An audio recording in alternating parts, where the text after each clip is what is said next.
El niño que tiene libertad y oportunidad de manipular y usar su mano en una forma lógica, con consecuencias y usando elementos reales, desarrolla una fuerte personalidad.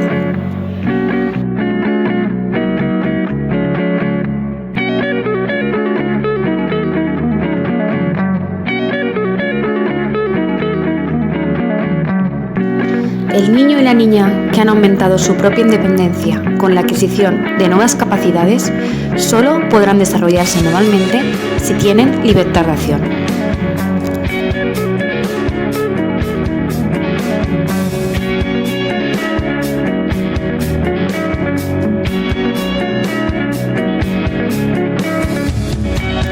Los educadores deberían aprovechar los momentos de libertad y juego de los niños y niñas para observarlos, ver los aspectos de su carácter y las actitudes que normalmente en clase no se revelan, no para usarlas contra ellos, sino para conocerlos más.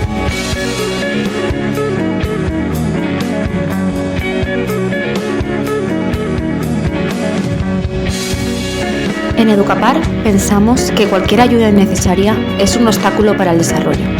Es por ello que potenciamos su autonomía, su curiosidad natural, su creatividad, su imaginación y les ofrecemos las herramientas necesarias para que ellos mismos puedan construir su propio aprendizaje.